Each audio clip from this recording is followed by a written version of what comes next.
questions. We know enough. We don't need to know anymore. Oedipus, take heart. Though I should turn out thrice a slave born of a thrice vile mother, thou art still free from all stain. He thinks the reason that Jacusta doesn't want him to keep finding out is he may find out that he has dubious parentage from some woman who was like a slave or something, and now he's the king of Thebes, and it might make her look bad. The word stain here even. Jacusta says, yet I employ thee. Pause. Yield to my counsels. Do not do this deed. Listen to me. I am telling you, as your wife, as your mother. Stop now. Please stop. It's possible at this point that Jacusta has figured it out. But she realizes that they have children they got to worry about. That he has a kingdom that he has to run. Right? In other words, just stop, just stop, just stop.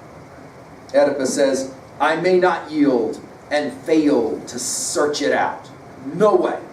Jacusta says, and these are our final words, and yet good counsels give I for thy good. Oedipus says, this for my good has been my life's long plague. It's an interesting phrase. He says, all my life I really wanted to know about my origins, where I came from. That is to say, who I was. I never fully ever knew who I was. I want to know. I want to know. She's like, no, you do not. You do not want to know this, right? Jacusta says, who thou art, hapless, mayest thou never know. I hope you never find out who you are. Oedipus says, will someone bring that shepherd to me here?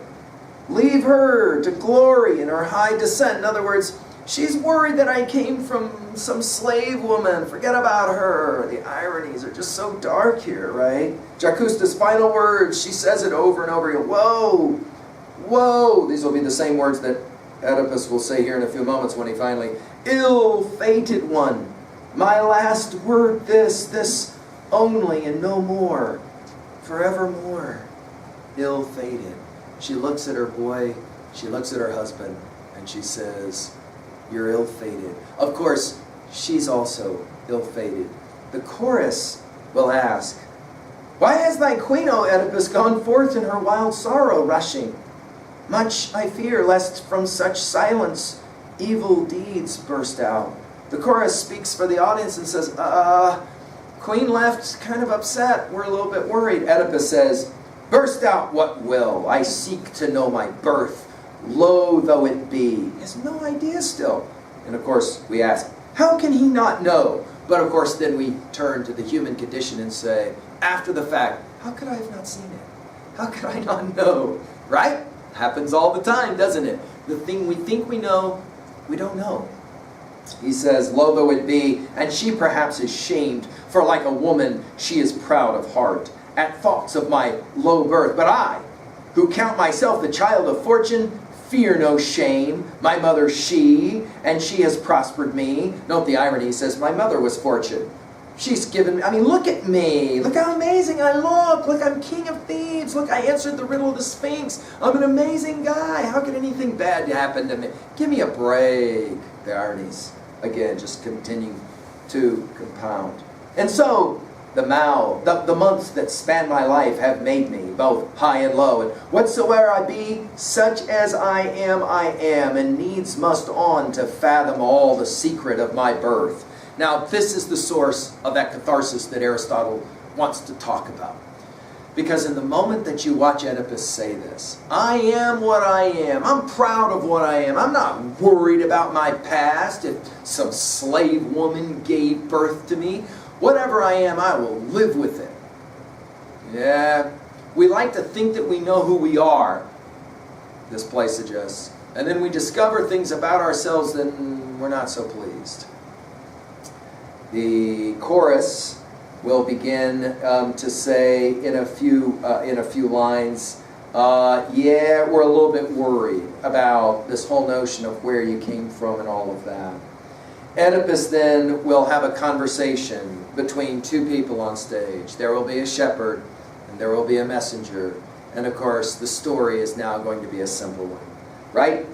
The shepherd will say, I took you to the mountain. I was supposed to kill you for Laius, but I couldn't do it. And so I found this messenger, gave him gave you to him. He turned you over to King Polybus, and you were raised as the king's son. The king was childless, didn't have any children, and so he raised you in an act of kindness. It was an amazing act of kindness. Notice in this play, everything redounds, right? By the way, this is that moment in the Poetics when Aristotle says that the recognition and the reversal of the action and the recognition by the protagonist happens. And for Aristotle, and he said this is why this is the greatest play, because it happens at that pivotal moment. Let's turn now to that moment. Oedipus says, "And I to hear, and yet I must needs hear, come what may." I mean, he knows this is the end, and yet he still says it. The shepherd says, "The boy was said to be his son, but she, thy queen within, could tell thee best the truth." Oedipus, "What, was it she who gave it?" The shepherd says, "Yea, O king." And Oedipus says, "And to what end?" The shepherd says, "To make away with it." Oedipus is like, "And dared a mother?" The shepherd says, "Evil doom she feared." In other words, she wanted to try to circumvent the will of the gods who had said, this child is going to kill the dad and marry you. "What doom?" The shepherd says, "'Twas said that he, his father, would kill." Oedipus says, "Why then didst thou to this old man resign him?" The shepherd says, "I pitied him, O master, and I thought that he would bear him to another land whence he himself had come, but him he saved for direst evil. For if thou be he whom this man speaks of, thou art born to ill." Yeah, you think? And then it's at that moment Oedipus realizes it. Whoa, whoa, whoa, whoa. 4 times he will say the word. "All cometh clear at last. O light, may I ne'er look on thee again." It's ironic. When Oedipus can see, he doesn't know anything. When Oedipus goes blind, then only can he see. And of course we think back to the symbol of Tiresias, don't we?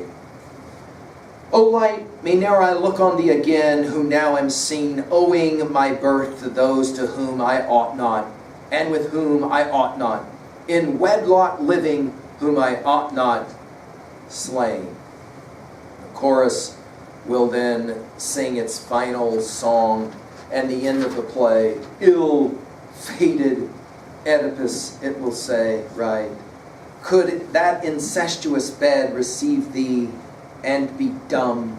Time, who sees all things, hath found them out against thy will." We think about those lines, don't we, from Hamlet, when in Hamlet says in Act 1, in scene 3 at the end, "Foul deeds will rise, though all the earth overwhelm them to men's eyes." In other words, that line, the biblical line from Genesis, "Be sure your sin will find you out." Here, it's time, right? No, sooner or later, time, who sees all things, he hath found thee out against thy will, and long ago condemned the wedlock none may wed, begetter and begotten, in strange confusion joined. Let's point out for your notes, this is a play about strange confusion, no question. This is a play about nothing is what it seems, nothing is what it appears. Now, to the end of the play. How does the play end?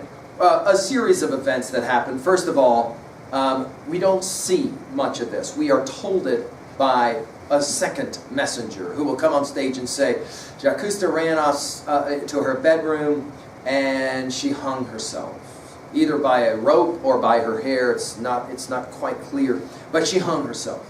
Second, we're told Oedipus came into the bedroom. It's not clear. Maybe he even had his sword drawn, either to kill himself or maybe to kill her, or some combination of the two. And he comes in, and we're told what it is that he sees.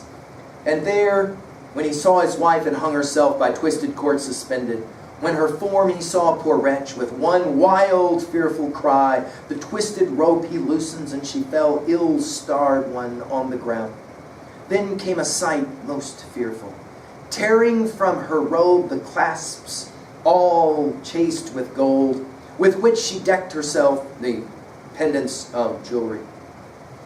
He with them, the pokey things on the back, with them struck the pupils of his eyes, such words as these exclaiming. So he takes the sharp instruments and he shoves them into his own eyes. he blinds himself. And as he does it, these are the words he says. These, the eyes, should see no more ills he suffered or had done, but in the dark should look in time to come on those they ought not know whom they would. In other words, he's ready to blind himself. We then are told about the gore. He tore his eyes and they're all bleeding, and he stained his cheek and his beard. Thick clouds of gore, and still the purple shower fell fast and full, a very rain of blood. In many ways, of course, the blinding is symbolic here. Of course, the blood and the gouts of blood also symbolic. In other words, notice it this way. The purgation that the audience is feeling vis-a-vis Aristotle and the Poetics is, of course, in the same way kind of the purgation that is literally the blood that's being purged from the eyes. It's a powerful, powerful coming together of several major symbols. And when we think about this notion of sight and blindness, we cannot help but think about our comments on Plato's Republic, Book 7, especially in the cave allegory. Remember, go back to those lectures on learnstrong.net. Remember what we said when the individual comes to the released, emancipated student, comes out of the cave. He is, of course, blind, he can't see, and yet once he's able to see, then when he goes back into the cave, he is blinded. Again, that notion of being blinded by the light and then being blinded by the darkness, this is all going to be a very Oedipal kind of thing as well. We then see Oedipus on stage, and this is, of course, tragic, and this is the very end. When we see him, woe, woe, woe for my misery. Where am I wandering in my utter woe? And the word wandering, of course, will immediately elicit the ideas of Odysseus and his odyssey, his wandering. But this is a different kind of wandering, isn't it?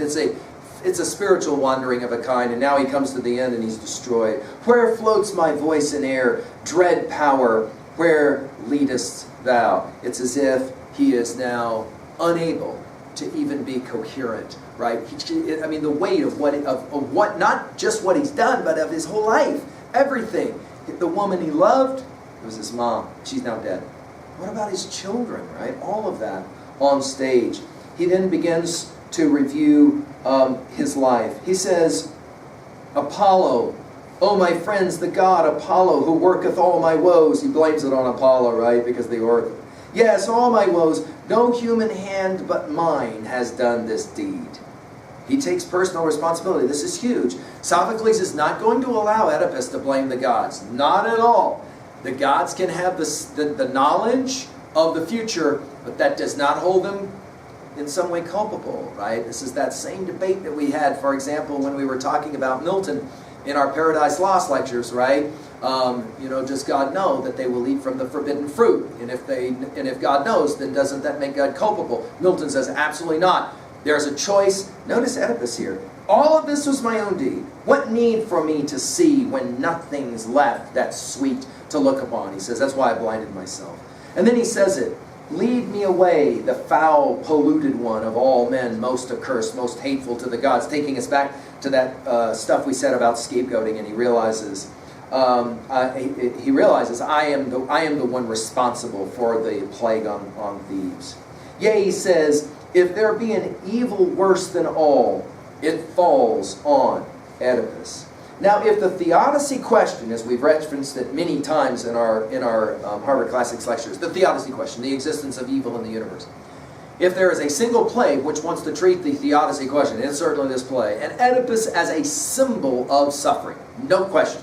And here at the end of the play, he's in the worst imaginable suffering. Not just physically, dude, he just gouged out his own eyes. So now he can't it's not that he just can't see, but he just tore out his own eyes. So physical pain, obviously, suffering.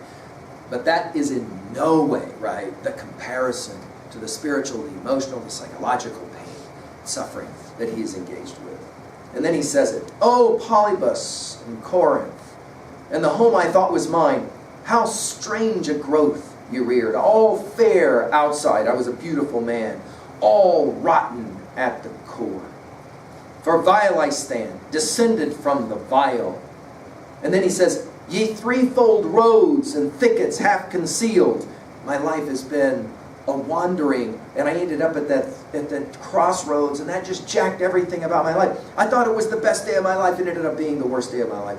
The hedge, the narrow pass where three ways met, which At my hands did drink my father's blood. Remember ye what deeds I did in you, what hither come I did. The marriage rites that gave me birth, and then commingling all in horrible confusion, we're back to that notion of confusion again, showed in one a father, brother, son, all kindreds mixed. How can one man be many, right? Mother and wife and daughter, hateful names, all foulest deeds that men have ever done. In other words, I'm the worst imaginable suffering person. No one could be more suffering. Of course, we think back to the Odyssey, and when we meet Odysseus for the first time in Odyssey 5, as we've said in other lectures, he is a man who says, as he's drowning, because, of course, Poseidon is trying to drown him, he's a man who says, I have suffered all, and I am a man who is completely reviled. But there's nothing can be compared. And it's probably, it's a tough question. Can you imagine a guy being in a worse state, right? Our final scene is Oedipus with Creon.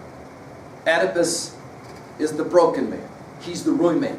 When you see this play done today on stage, Oedipus comes on stage at the very beginning and he says, "Hi, my children, how is everybody going?" He's this strong, he's this dynamic kind of character. But by the end of the play, completely destroyed, completely broken. And Creon now has become king, right? We have several requests. The first one that he asks is, cast me out with all thy speed from this land, where never more a man may look on me. Exile, that's what he asks for. That's his first request, right?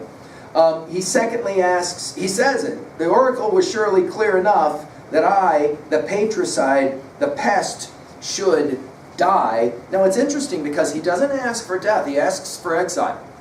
Right? Which almost seems to be as if he's one more time trying to get around the oracle. I'll leave that one to your own debate. The next thing he asks for, "In this I charge thee, yea, and supplicate, for her within, Jacusta, provide what tomb thou wilt. For thine own most meetly thou wilt care. But never let this city of my fathers be sentenced to receive me as its guest. Bury Jacusta, your sister, my mother, wife, and don't ever let me back into this city again."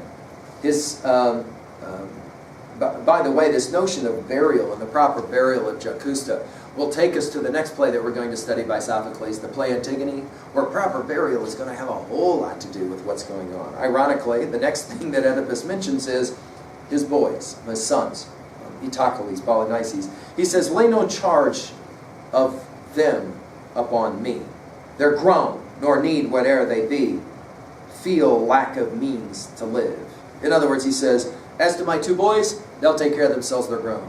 But then the next request, before my two poor girls, Antigone and Ismene, we'll meet them at the beginning of the next play, all desolate, to whom their table never brought a meal without my presence, but whate'er I touched, they still partook with me. These I care for. Now, this is significant, and many students of this play have pointed out, it's funny that it's only at the very end, when Oedipus has lost his mother, destroyed his life, and is blind, that he finally is ready to begin to even think about his children. Like, where on this day, that's a crazy day, obviously, why isn't it that he hasn't mentioned his children at all? We forget sometimes that Oedipus is a daddy. He has 4 children. And granted, they came through his mother, but oh well, still, he's a daddy. He has 4 children. And so his request for his daughters is pathetic as well. Because he says about his daughters, in the Greek culture, the most important thing I can do for my daughters is to get them married. Who's going to want to marry them now? I've ruined their lives. Totally ruined their lives. And yet, he will ask Creon to take care of them. He says, such same as this, as I have gone through, will men lay on you, he's talking to his daughters, and who then will dare to make you his in marriage? None, not one, my children. But ye needs must waste away, unwedded, childless. Now, of course, the audience knows that one of those 2 daughters is Antigone, who will, of course, have a lover, have someone who deeply loves her, and we'll find out that that just happens to be the son of Creon. Now, we'll get to that in the next play, and that, of course, is going to be a fascinating bit of drama as well. At the very end, Oedipus makes one final request. He says, I go, most hated of the gods. And he says to his daughters, lead me out. I'm ready to go. He's going to go to a place called Colonus, which ironically is where Sophocles was actually born. Okay? And he says, I'm ready to go. Creon, however, will say, no, no, no, no, no. You don't get to take the girls. Leave the girls. And Oedipus will say, oh, take them not from me. Creon's last comment is an interesting one. He says, thou must not think to have thy way in all things all thy life. You're not the king anymore, I'm the king. Thou hast it once, yet went it ill with thee. In other words, you don't get to make the rules, now I make the rules. Now, of course, for those of you that know the end of the play, Antigone, you already know that the ironies are being set up here, and that's why they call this the Oedipal cycle, because we're going to get in the third and final play of that cycle, in the play Antigone, we're going to get a broken Creon, just like we have a broken Oedipus here, so you might want to put that down in 3a, and we'll obviously come back to it. The chorus gets the last lines. Ye men of Thebes, behold this Oedipus who knew the famous riddle and was noblest, who envied no one's fortune and success, and lo, in what a sea of direst woe he now is plunged. From hence the lesson draw, the moral to the story, if you will. What are you supposed to learn from a play like this? If this play is a propedeutic, instructional, didactic, what are you supposed to learn? To reckon no man happy till you see the closing day, until he pass the bourne which severs life from death, unscathed by woe. It is a fascinating way to end this play that the last word of the play would in fact be the word woe. Of course, is symbolic on a number of counts. And what is the last word? Well, it's simple. No matter what point you are in your life, don't take yourself too seriously. Don't assume that there isn't something terrible that could happen in your life. Two readings of this. The optimistic reading, if there is an optimistic